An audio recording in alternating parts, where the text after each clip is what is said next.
Welcome to another fun-filled edition of Basketball Matters. What am I talking about? Hold on. Black Opinions Matter, motherfucker. That's the show I'm doing. Basketball Matters sounds like a show I do with Jaleel White. My name's Amin Hassan. That's Big Jerv. That's Black Trey. Got a great show for you today. We got the season finale of Snowfall, and shit hits the fan. Whoo-wee. Got to definitely get into that. Also, we started watching the Magic documentary. I had no idea it was a four-parter, so we're going to do episodes 1 and 2 today. Next week, we'll do episodes 3 and 4. There's the Pusha T album came out this week, and Variety Magazine has some things to say about it. We've got some things to say about Variety Magazine. But first, before we get started, patreon.com/things. Make sure you're signed up. Make sure you're subscribed. Make sure your moocher friends are subscribed. Don't let them mooch off of you. Tell them get your own. So you get all the good content. Like, of course, the overflow episodes where we review Winning Time and Atlanta. Like the watch alongs. We had watch along for the playoff game for the Timberwolves and Grizzlies the other day. Me, Trey, and Tom Haberstra. A lot of fun. We will watch the games. You chop it up with us. You can ask questions or make jokes. We did the whole thing. We bet on the game. We did everything. So you definitely don't want to miss those watch-alongs. We also have the watch-alongs for the movies. Me, Zach Harper, Anthony Mays, the Re-Washingtons. I don't have to say the name of the show it's based on, but you know what we're doing here. We're watching movies, and then we're doing it live, and you guys can make the jokes with you too. So patreon.com/countthethings. Make sure you are tapped in for that. Guys, let's start with Black Trey, who went on a quest to find a home away from New York. And this LA boy decided no place like New York City. Go ahead, Trey. Say it. Say it. I want to hear the words. It's no place like New York. There you go. I mean, it's look at Jerv. I know. Jerv, I can't listen. This is day 35 on the road. You know what I mean? I am currently in Arizona, and I can't wait to get back to New York. I cannot wait. I've been in Chicago. I've been in Austin. I'm now currently in Arizona, and I cannot wait to land in JFK. Doesn't compare. None of these places compare. Hear that, Jerv? Nothing. And I've been back to LA. I love Southern California, but everybody moving too slow. Everybody waking up too late. Oh man, you want? Here we go. Hold on. I don't care about the beach that much. I don't care about the pool. It's nothing, bro. Listen, I'm getting all the flavors. I'm getting everything I potentially need for my life in New York City. On foot, mind you, on foot.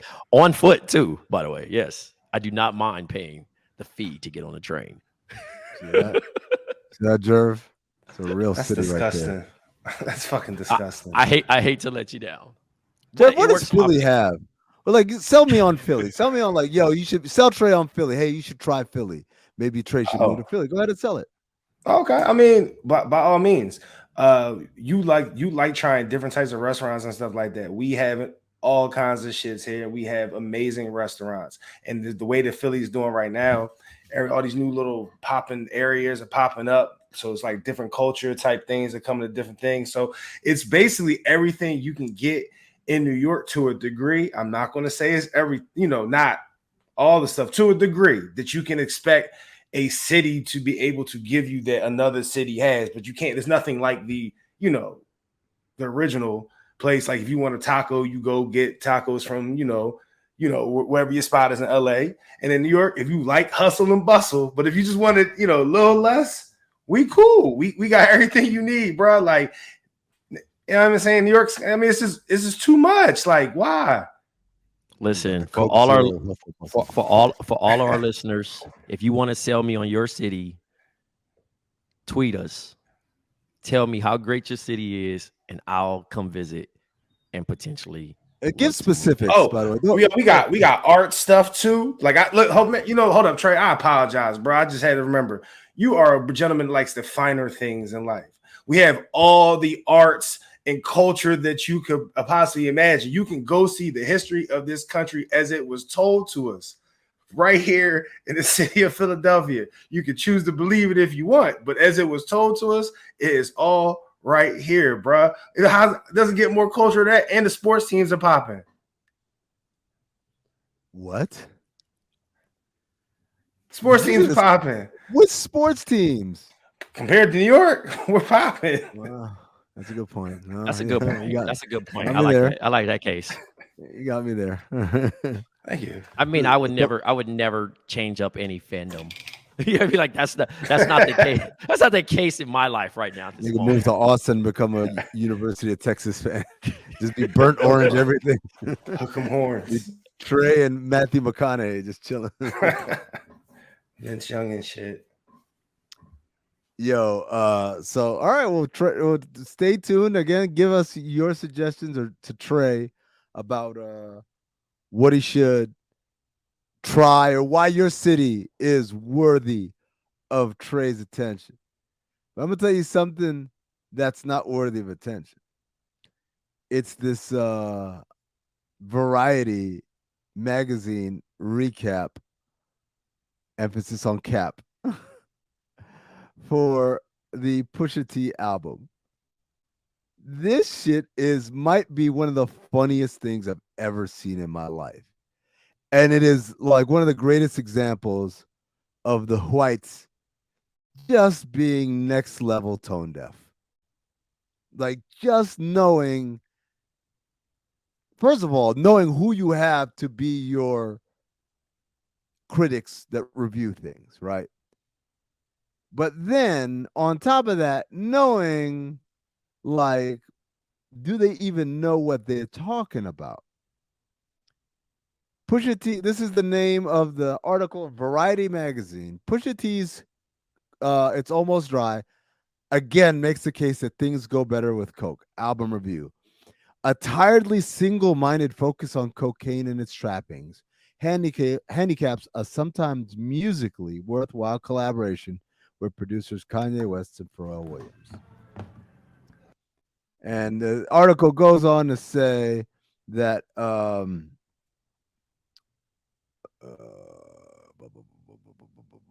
where's the line I'm looking for? The minivan dad. They want maturity in the raps. I'm so disgusted at this review, by the way. Hold on, I gotta find. Where is it? Bro. Oh, here we go.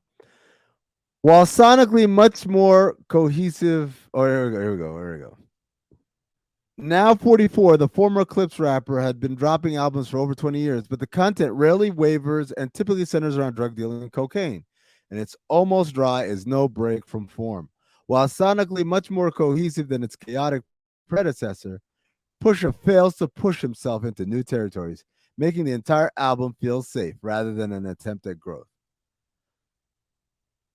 It's a disappointing conclusion considering the married father presumably has so much more hard-earned wisdom to offer his fans. Like, what the entire fuck did this woman think she was writing? As many people pointed out, it's like going to a steakhouse and saying, how's the tacos here? Like, you're going to try a little vegan options perhaps? Like, no, it's a steakhouse. You get steak here. And just like the again, who got this assignment? Did anyone vet their ability? Did anyone listen to what they had to say? Did anyone like have a discussion? Like, I don't know if this is the way you want to go. And you know how I know none of that shit happened, guys? Because when they found out who wrote this assignment and posted her Twitter @ and her picture, you know what happened? Fucking deleted her whole account, man. Just got ran up off that motherfucker. By the way, never let anybody run you off an account. Never. If you feel like that for real, just log out. Just log out. I felt for real. Yeah, I felt for real that the Bucks weren't gonna win a game in the finals. Felt that shit for real. Said it on wax, tweeted it, everything. The shit went wrong. They won 4 games in a row. They won a championship. Did I delete my Twitter and Instagram? Fuck no. I flew to Milwaukee and sat in a dunk tank for 4 hours. That's the, like, if you are a critic, if you don't have that sort of energy, then you in the wrong business, man. I'll tell you right now. Yeah. The same for you. At worst, you do what Trey said. You log off. Just take a few days off. But now they got even stuff like all these like certain aids to help you, right? Mute this conversation, leave this conversation, mute the words. Can't you just not check your mentions? No, but they even have auto block now. So if you say anything crazy, you get blocked. Oh, wow. If you say anything crazy, you get auto blocked. It's an auto block now set up to protect users on this platform. But like Amin said, if you're going to dish it, be ready to take it. And now you got this journalist. I don't know what she's covered in the past. I don't know what made her raise her hand to get this assignment. I don't know where she felt she could grow tiresome of Coke raps. This is a conversation where you're not welcomed. but like, it's also, one thing to critique music, but it's like you see the trend. First of all, every year before this nigga dropped the album, he ain't dropped the album like 2 years, right? Maybe 3. Because COVID years are weird and I can't keep track of shit. Yeah. But shit became a trend where a nigga put out a tweet and said, I'll never get tired of Pusha T raps as many as he raps about Coke. That alone should tell you how people feel about him as an artist, the content that he puts out. No one is ever saying, oh, you know what? I'm getting real tired of that. Music is we have so many options of different. Imagine if all rap was about cocaine. I would understand this. But we have so many different styles of rap that you could pick from, where you could be like, all right, you know, I want the conscious one. I'm gonna go Talib Kweli. Oh, I want bars, but then I also want conscious. I'm gonna go J. Cole. Oh, I want some lavish shit. I'm gonna go Rick Ross. You can go and pick what you want. Hold on. This is what I don't like. Does she listen to, like, does she ever listen to like Logic or Chance the Rapper? I wish they rapped about Coke more. Like, it's the same thing. It's like, whoa, you know, okay, I get it. You guys have feelings and shit, but what, you know, Chance, I know you love your wife and shit, but what about selling cocaine and drug dealing? Don't you ever do that either? Like, it's like what Trey's saying is like, sometimes I'm in the mood for steak. I go to steakhouse. Sometimes I want Mexican. I'll go to a Mexican restaurant, right? Tacos at a Mexican restaurant. Sometimes I want some good spaghetti. I go to an Italian restaurant. The idea that you would walk into an establishment and demand, oh, he's serving this shit again. And not because it's not good or not well done. Like, oh, I know your steak is very excellent, but can I have some vegan options? No, take us to a vegan restaurant on that day. Hey, she treated that shit like it was like your parents cooking, like you know, your mom got that special signature meal, and you like, chicken. Again? the baked chicken. Again, nigga. And make sure you save your daddy the big piece. When you listen to Pusha T, you know exactly what you're getting. You're getting cocaine rap at its absolute finest.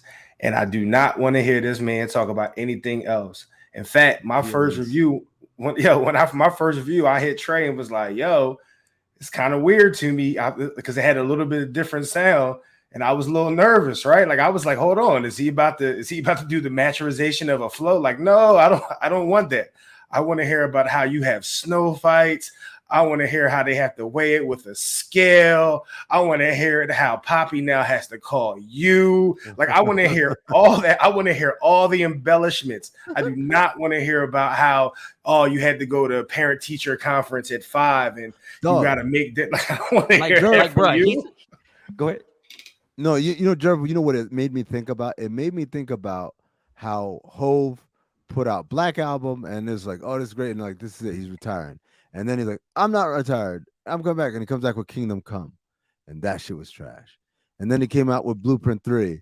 And that shit, in retrospect, at best questionable. In retrospect, that shit was kind of trash too. Mid. And then he came out with American Gangster. Because like those things were like, I've grown and Beach Chair and all these, and A Star Is Born. And like, look at Hope growing, right? And then he came out with American Gangster. Like, wouldn't it be fun if I just had an album rapping about coke again? And it was like, oh my god, that nigga is so good. It was so great. American Gangster was so great. And it's just like, you know what, man? I kind of wish you didn't grow up. And I also said, and that was kind of that's kind of led to like my trolling on the internet, in which I was trolling Jerv the whole time, but then I didn't know that I pissed off all of Brooklyn. I pissed off Naima. I pissed off all of Twitter. The future best rapper of live post by Elliot Wilson. By Elliot Wilson, the legend. So I posted taking a jab at Jerv. Jerv didn't like really bite it, so it was kind of crazy because everybody on Twitter bit it, and I'm getting cooked. But I don't even know because I muted the conversation. I did it on purpose. I just wanted Jerv to see. But let me. I was basically saying no women have ever requested Jay-Z in the past 5 years. In the past 5 years, I've never been on the spot and they say, "Hey man, play Marcy Me." But here's a question. Like, first of all, before we like even argue whether Elliot Wilson is right or not, what does the greatest rapper alive mean to y'all? Because to me, it means nothing. Yeah, well, yes, thank you. It means nothing. That nigga change. Listen, first of all, that title changes every couple weeks because it does. That's what I was gonna say. What they really mean is the best active rapper, right? The idea that if you were active, that's all it is. He's inactive. All it is. What are we talking about at this? It's moment? like if you. Well, there's still like 13 people that I would say humbly should be even remotely thought of. If you're saying best rapper alive, but name him. J. Cole's the best rapper alive. Okay, that's arguably. Okay. I'm not fighting that because you can say that. Kendrick Lamar is the best rapper alive. Drake can be like Drake. Pusha T's better than Dude. Pusha T is definitely not getting played. He's definitely not getting. No. I'm not saying it. I'm not saying they asking for it. This is a different conversation, though. I know. That was just a side comment. That was a side comment. Excuse me. Hold on. I mean, Nas still is putting out like amazing albums. Nas is better than Dude. Styles P puts out really good projects. He's better than Dude. Jadakiss is better than Dude. What Jada's last album?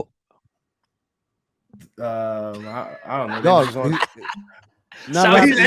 fine. Jada's not active. Fine, Jada's not active. No. But shouts to Jada. Jada could come in and give you a fire. Sure. He's been giving great features. Trey, but what I'm saying, I'm not saying these niggas can't rap no more, whatever. I'm just saying when people say best rapper alive, what they really mean is who's active. Still in the game. Still in the game. So Jay-Z doesn't count. Jadakiss doesn't count. He don't count. You know, 50 doesn't count. Like they're not in it. They're doing other things with their lives. Nas counts because Nas is steady putting out content. He's still out there jabbing. He's still trying to show that he got it. He's at the all those Griselda dudes is better than Dude. Then who? Oh, not what you call it. No. Future? Benny and Conway or better rappers. Yes, better rapper. Now again, no one is going to go and no female is going to go up and say, yo, you put that Conway on. I hear you. I get John Gervais. Let's be honest. You probably don't listen to Future, but all your favorite rappers do. All of them. They love that ignorant shit. And you know what? When we walk into them parties, you know what them young ladies ask for? That Future. When you go to Atlanta, you know what they ask for? Future. When you go to LA, you know what they ask for? Future. You know what's funny? I wonder to New York City, they ask for Future. I mean, he has good he has good songs. You wonder if the variety girl is like, I just wish she'd stop rapping about Memphazine and like just like you're a father now for the 11th time. Like maybe rap about that. By the way, he had one of the greatest interviews of all time right now on GQ. Oh, is it the one where he says he wants to settle down and like have the kids with a wife? Have multiple kids because I've never had more than one kid with any woman. I was like, damn, that's a line. This nigga's a legend. But he said it would be special like the other ones wasn't. This nigga's toxic. He's toxic, but I love it. I love it. You know how niggas wanted Lil Wayne to just stay on lean so he can rap better. I like that nigga to make kids and don't father them. Oh, come on. Because the music is good. No, but he pays flipped his it. Child support. Yeah, and that's what he's gonna do. But he flipped it in the interview and said, "Why I got to be toxic? How y'all know the women wasn't toxic?" Because it's like 13 Johns, fam. Like at some point, it's you. No, but listen, if they keep allowing him to, do his stuff and make these kids, they know what they want. They know what they want, man. Yeah. Shout out to Future.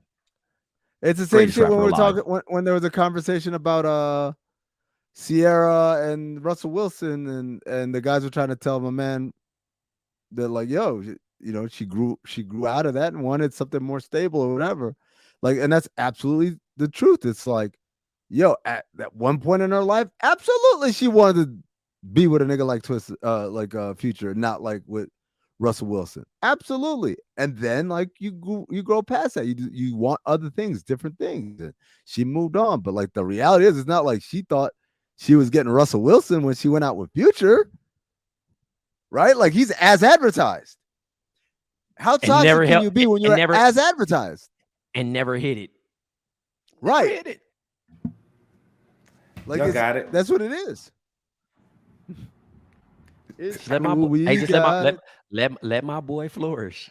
Hey, greatest rapper alive.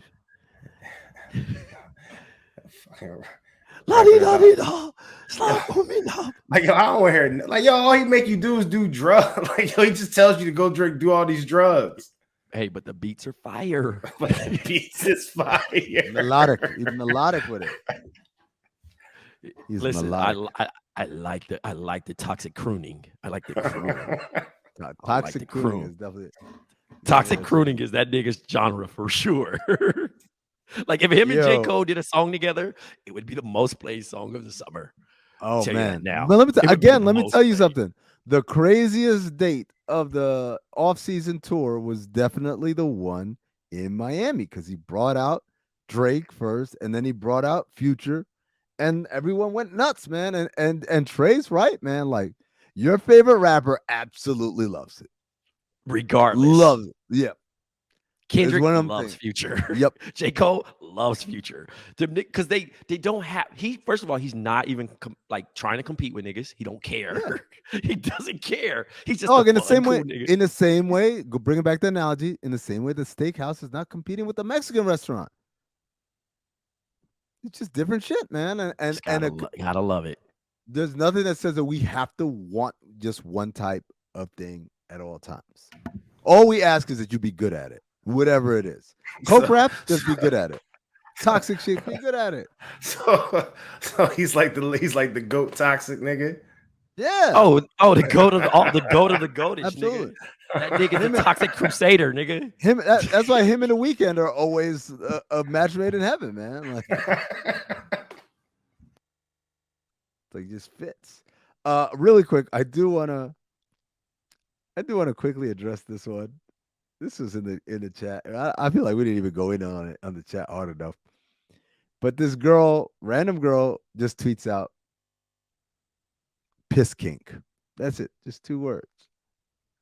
Dude responds, "That's strange, but do you?" Again, an unsolicited response. He wasn't tagged. She wasn't talking about him. This dude just felt the need to respond and said, "That's strange, but do you?" To which she responded with, "Ain't this you?"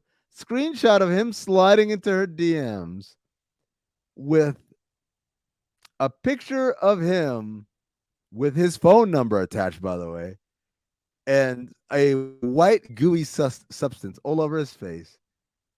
And the note is, "Nutted on my own face for you, sexy." And then followed by a 100 emoji. First of all, the 100 emoji sent me. And then how is that possible for the aim to be so accurate? I don't know. Like my man turned himself into a toaster strudel for the show. He had to be at an incline, right?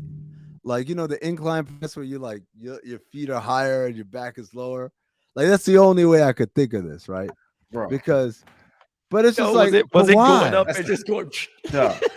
He'd have to have he'd have to have like rocket launchers fucking attached to that shit in order for it to get the trajectory that it needs to go high enough to then come back down on said face. It's this dude tweeted, Jesus, US Twitter is another dimension. Let me go back to my South African. I'm not emotionally or spiritually prepared for this. My man literally said, like, I can't deal with American Twitter because this is how y'all do. Yo, okay, let's just, physics aside, what did he think was the appeal of that? Right? Like, why would you think, yo, she's definitely going to want to holler at me now? How many people has he done that for? Dog, it's his number on it. His phone number. She didn't even blot it out, by the way. She just let that shit rock. It's like, yo, this is clearly like a fishing practice for him. This ain't like, yo, me and her hooked up. She's freaky, I'm freaky. We push each other's limits, right? This is like, hello. I think you're kind of bad. Let me show you what I can do. Hey, let me show you how bad that nigga over offered, man. You know, back in the day, the over offer was a dick pic. Now this nigga out here just overly sharing his kink.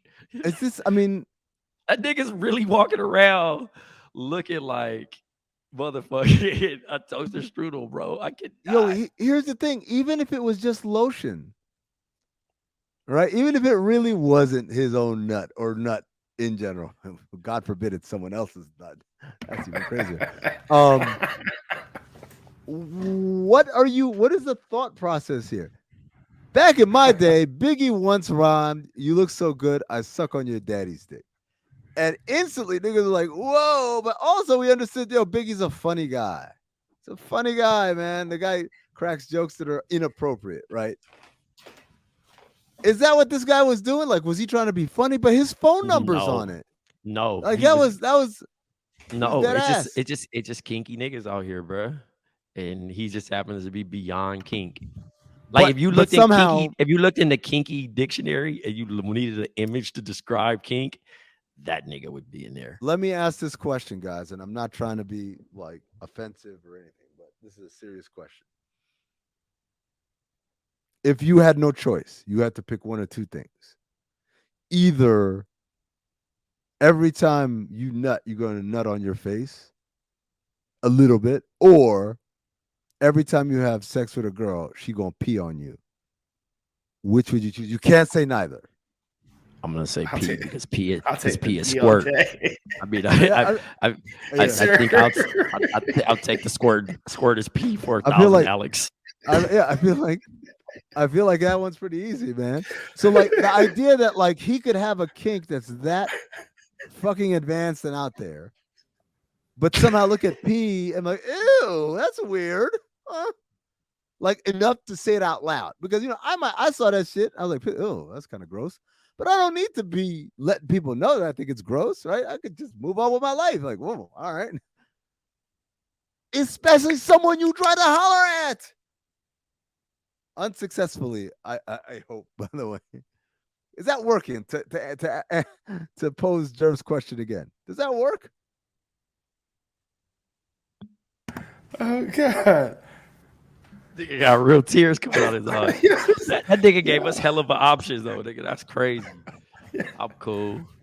Unbelievable. Like, don't that shit dry up? Like, it's a lot of shit going on. Bro, I don't even want like a little bit to touch my finger. Like, dog, I don't. Cool. I detest the like. It's so disgusting to me. Like, that's girls, what I'm saying. I'm a germaphobe, bro. I don't even like being in girls don't understand it. Girls are like, yo, don't you jerk off? I'm like, yeah, and it doesn't touch me. Like, it does not touch me. Hey, no, that's a sick crevice. That shit get right here. I might die. I might die. I feel like my hand would get stuck or something. It's gonna look like some Elmer's glue. Either I'm standing up to make sure this shit ain't coming back this way, or I got a towel at the ready, hovering. That's a sick catch. It's like stealing a home run.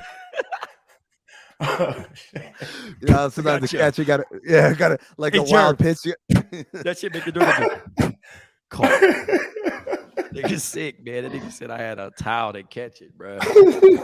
Like a this catcher. podcast is off the rails, ladies and gentlemen. Yeah, man. Let's move on. Sick, Let me do man. my Brian Gumble. Let's move on. Listen, whoever it is listening to this pod, please don't DM me asking me for this picture because I would not have it on deck. Yeah. I would not have it on deck. You got to Just find gotta it yourself. Google. Just gotta search it. It's still up. I just checked. It's still up there. That's a wild search too. Yeah, you don't even want that in your search history. That's crazy. Yo, if you type the wrong thing in, you might go down the wrong rabbit hole. Twitter's algorithm start thinking, "Oh, you must like this, huh?" use a kinky nigga. We gonna raise your kink, all right, nigga. I follow one porn star, dog, right? Because I did Faded Comedy LA, and they had a porn star as a guest. And every now and then when I open my shit up, it's just sex scenes, and I'm like, I gotta do this shit really quick. Like a dangerous game, man. It's a dangerous game. Some of these people I follow on scenes. Instagram, I'm like, oh, guys, come on, man. Like, let's move on. Let's talk about They Call Me Magic. We watched the first 2 episodes, and I'm gonna just say this: if in an alternate universe this shit came out a month ago, 2 months ago, I'd be watching like, oh wow, that's cool. Oh shit, that's a cool story, whatever. But the way these niggas cried and bitched in unison about Winning Time, and it so was far much accuracy to it, dog. Through 2 episodes, I'm like, Winning Time hasn't even caught up. Through 2 episodes, it's already ahead of where Winning Time is through 7 or 8. Dog, this can't be you. You can't say all these things and then present to us literally like this shit was so on point on everything. The only thing that you might say wasn't, or that, which is the part we all knew, like, oh, they took Jerry West and they exaggerated him. Cool. But the nigga did admit that it was unbearable to lose. We're all shrugging if you're not watching this on YouTube, but we're all doing that. We're all doing the emoji of like, come on, right? Like, come on, man. What are they talking about? What was all that complaining about? I think it was just flat. If you really Cat want to be real, Daddy! they were Saudi. They're Saudi. They Winning Time came out first. Yeah, no. I mean, not even that. They came out first. Like they took kind of the thunder. Yeah. And now it's just like, I saw this on Winning Time already, and Winning Time's funny. And if you want to be real, a person like me, Winning Time's giving me everything that I want, and you just PG-13 the hell out of the wildest times of Magic Johnson's life. Oh, let me tell you something. They PG-13, but low key, I think Magic is worse about like the whole Magic cookie thing. Comes off worse in his doc than it did on Winning Time. On Winning Time, it was like, baby, like I'm da da da, like yo, like you either with this or you're not, and that's it. On fucking the doc, it's like he proposed to her twice, and twice I was like, I ain't ready. Yo, then I was thinking about, damn, Cookie, how much shit has she been through? This nigga broke off engagements twice. Only for you to finally get him to get married, and then that nigga gets HIV. God damn, man. And she stayed with him through all that. Meanwhile, some of y'all breaking up with niggas over DMs. Come on now.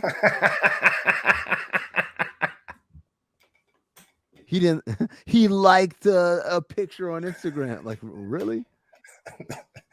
He finds you someone that rides for you like Cookie. Hey, Cookie, that's a good woman there. Love, it'll make you do the fucking Music Soul Child, that shit. Cause I'm looking for my Cookie.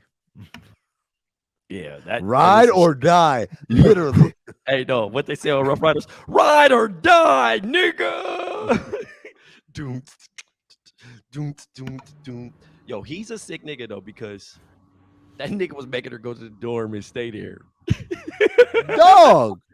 She's like, why come I can't wait with the other girlfriends after the game? Like, nah, you just go back to the dorm. I'm like, and he chose up and had the girl sit next to his mom at the game. Bruh, why won't they didn't show us who she. I was hoping we got a Cookie probably was like, yo, you show this motherfucker in this documentary. Bad as fuck. Yo, yeah. Bad as fuck. Like I kind of had a guess. I seen her. She's a very beautiful older woman, but like, in case you had it twisted, Cookie was bad. Oh my god. Also, she's got that weird thing that happens to black people. Some black people, as they get older, they get more light skin. Have y'all noticed that? Yeah. Like, Jerv, do you worry about that? That you gonna be like damn near white when you get older? Nah. That nigga gonna look like Bill Plaskey. Yeah, bro. This nigga gonna be sick, bro. Gary Vee over here. Yeah, quick question.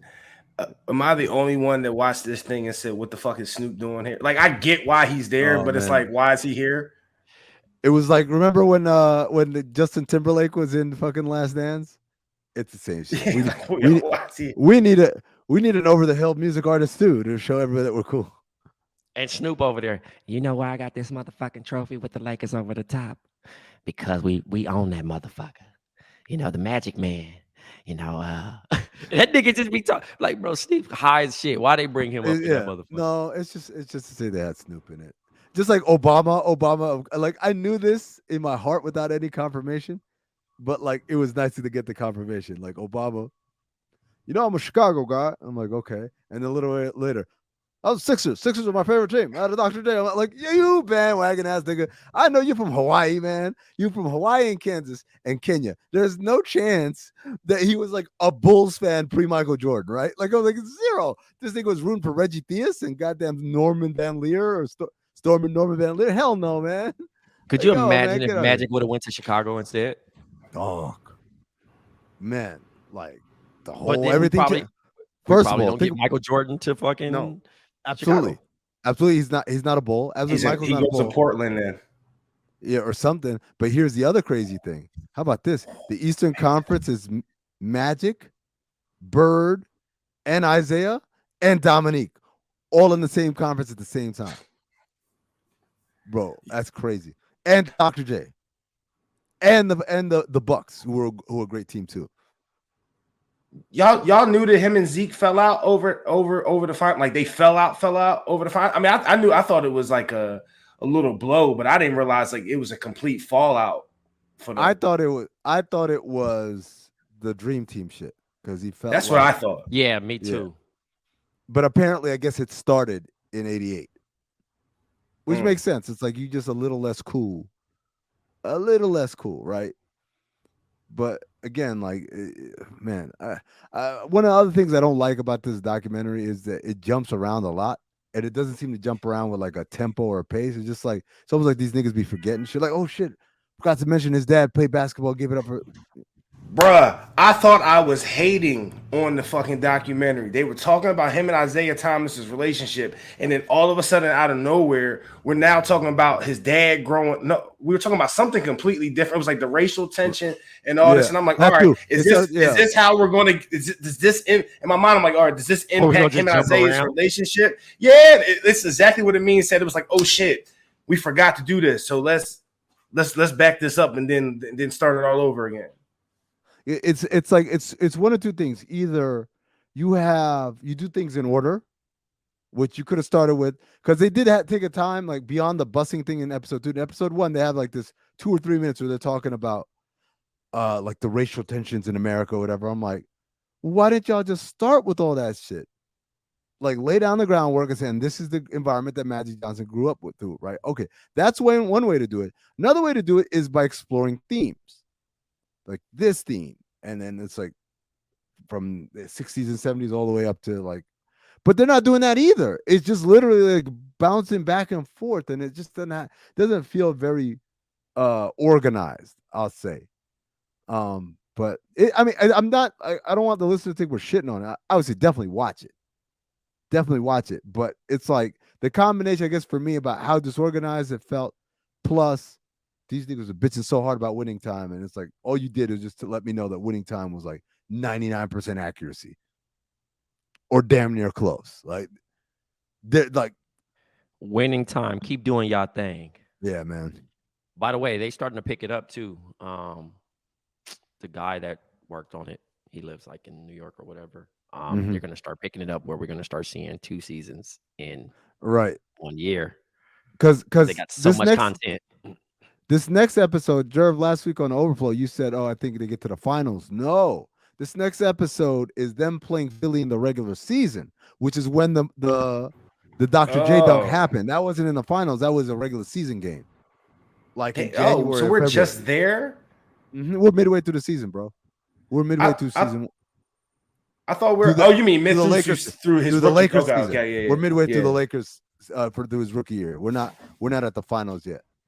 So, I kind of feel like, yeah, man, I think this thing is going to be going for quite a while. So, get used to it.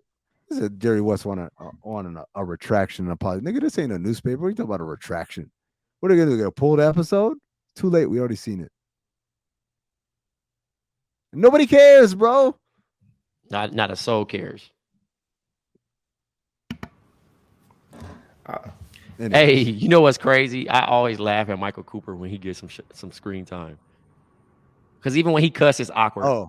Oh yeah. He does cuss like someone who doesn't cuss, right? Welcome to the NBA, motherfucker. Yeah.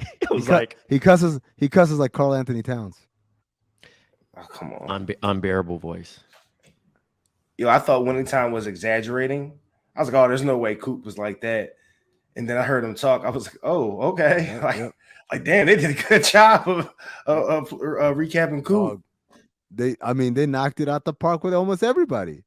Rob Boone knocked it out the park with like his persona and shit, like about the fight that him and Magic got on. Kareem wrote this long thing on Substack about how like this isn't that, and like, but you know what's funny with all these dudes? What they all say? Well, I haven't watched it. Why would I watch something about my own life? I lived it already. I'm like, well, then damn, you can't really criticize it. You could say, I ain't gonna watch it because I already lived it, but you can't say this is why it's bad and it's boring and that. I'm like, but bro, you ain't watched it though. Anyway, my nigga Kareem, he said, "Yo, y'all want without me? Oh, don't even trip. I got some champagne and women waiting for you." Like, I'm like, if anything, like Winning Time was looking out for y'all people, man. Hey, he got a jaw. Hey, with the handkerchief on, that shit was balling. Yeah. Hey, I was like, yo, that's not the militant dude. Yo, that's not the same militant. Hey, yeah, that nigga swag was completely different, nigga. After that, nigga, he's like, all right, nigga. Oh, you a Muslim now? No more dope game. Dun. All right, let's get it to Snowfall. Let's wrap this thing up with the Snowfall season. Oh, nigga, I got notes. Niggas. You got notes? I got notes, Go ahead. Niggas. Take it away, Trey. I got in a big argument, by the way, about this episode. That was a finale, by the way? That was finale? That's the finale, yeah. Fuck, because it was really good. But we start off, Teddy calls Louis, lets him know, you're my number one. You're my star. Franklin's walked away. He's out the game. He's breathing different. He's eating different, B. But there's only one catch. Where the fuck is my money? Money gone. I love how when Teddy is saying the money, that nigga using slang. He using so much slang, and he probably picked it up from the black people, that the nigga sounded like he said 17, but he meant 73. So when the nigga was like, 17? He's like, no, 70. 70, right? Yeah. Also, girl finds a tracker device in the lamp. Whose is it? Who do you think it is? I think it was DEA. It's DEA. It's DEA. Right. They rolled up on him. Louis and Jerome are all in. Franklin finds out 73 million is all gone. I would have lost it too. Not gonna lie. Hell yeah, 73 million gone. Nigga, I will lose it now if a nigga just clean my shit up now. I would be like, you know, I'm gonna need a minute, okay? Teddy is trying to donate Franklin's money to the CIA. That's crazy. This man put all this work in for you, and you basically take all his bread and give it back to the CIA. Okay, so it never was his money. So let me say this. True. Let me say this. Didn't any of y'all think that this? Well, I guess again we have to always remember we're thinking about this from 2022, and this nigga's in 1985 or whatever. Not 1985, 86. Right. But like it's gotta be like, dog, you trust the CIA with like to not mess with your money? Like in very public accounts or whatever? Like, come on, man. Like you gotta know better than that. But then it's like, oh, maybe he didn't because he's the first one, right? Yeah, he's To get he's screwed the up. he's the first nigga to really be like, oh, I'm bigger than nigga, I got the CIA on my team. You know how he be acting. Like Yeah. he was just God level. Also gets caught. Wait. Ruben interrogates Avi. Oh yeah. Teddy Avi gives it goes all and up. tries. Yeah, Avi's just out there just singing, right? Because he think he gonna get away. Parissa has been kidnapped. Also gets caught by DEA. Louie not throwing away her opportunity away, which was fucking funny. It reminded me of oh boy from Power. What's Zeke, that? you gonna mess up my opportunities. Oh yeah. Right. So then Franklin pulls a gun out on Louis, says, I'll kill you to get my money back, right? But Sean Littleface is there Comes to out, back it pops up. out. Pops out, which he's now a soldier for Louis. And then Louis says, if she sees Franklin again, she's going to kill, which now it's go time. Because now we've both drawn arms on each other. We've made threats. She spares him because that's Jerome's nephew. But like at the end of the day, Jerome like, fuck it. Do we know Jerome saying fuck it? We don't know. Okay, that yeah. yet. So that's argument. Not I got it with my homegirl Yasmin, right? She says that Jerome is probably going to try and squash it because he knew that Franklin wasn't going to be cool with any of this. My answer was, yeah, but I don't think he expected him to ever pull a gun on Louis and tell her, I'll kill you 10 times over this shit. Like at that point, I think Jerome says, all right, I got to pick sides on this one. I'm going with my woman, right? Right? Like y'all think he's still like no? I told y'all a few weeks ago. I think whenever this plays out, he's going to choose his original family over his wife. I really do because she's gonna go overboard. She's gonna get so like power stricken. But at the moment, in this particular time, he's gonna go choose Louis. And that's a good argument. I mean, I will say. Yeah. Ruben kills Avi after he gets all the info. He said he had to kill him because he couldn't trust him. Then we have Franklin finally drops his nuts and robs Louis and Jerome. Damn, he's going all in. And I love that shit because it was like the nigga that we've been waiting on to become. Like even when he started walking off without the cane, I thought he was going to become that nigga. Didn't. But now he going all in. And he got the super he got the tag team with him. That's so funny that he got them as protection. Mm-hmm. And he's going out here like 007, popping everything, stealing everything. And his mom comes through asking the tough questions. Oh God. Man, listen, hey, told his mom straight up, yo, listen, it ain't your fault. But what I am now is not your fault. Yep. Yeah.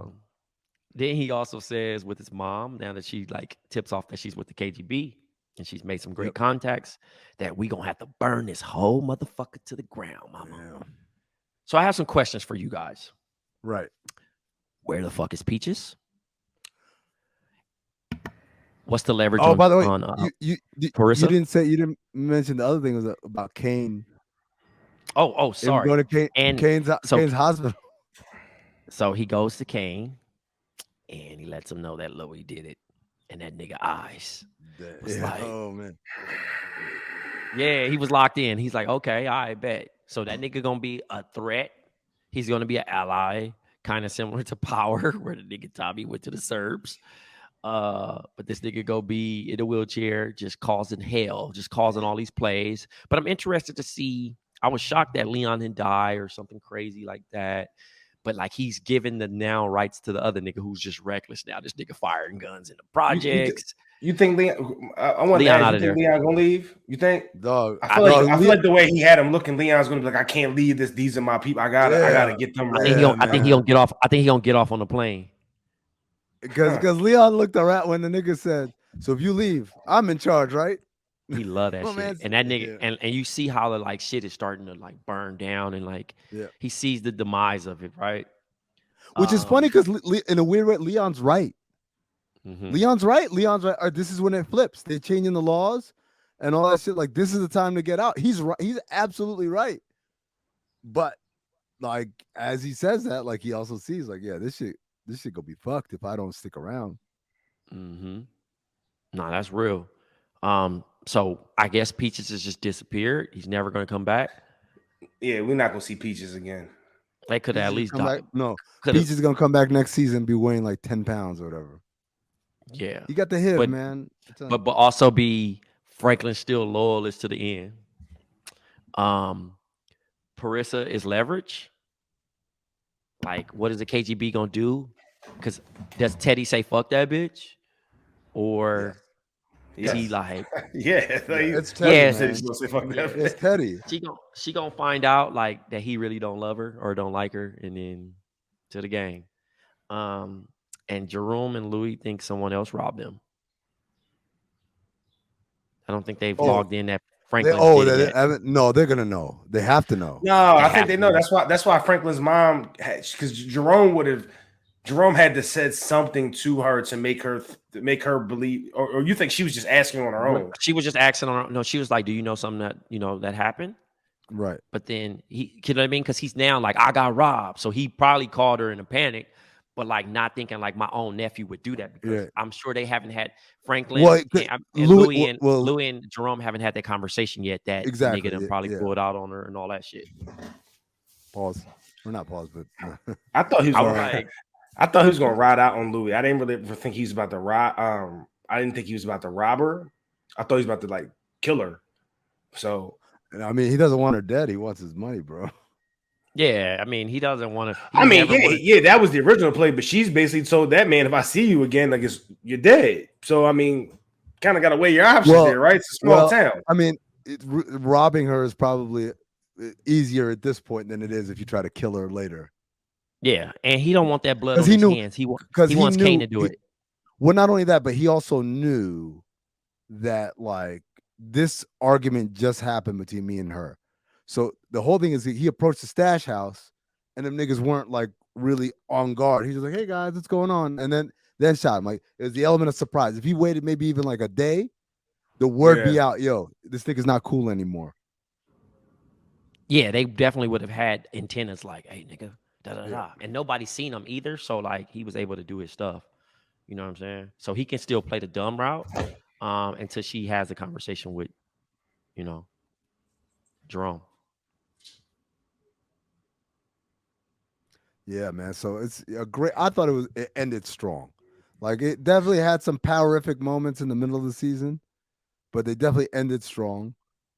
And unlike Power, I think like this isn't something that's gonna get resolved like 3 episodes of the next season, right? It's like, you know what? Why should we be fighting? Let's be friends again.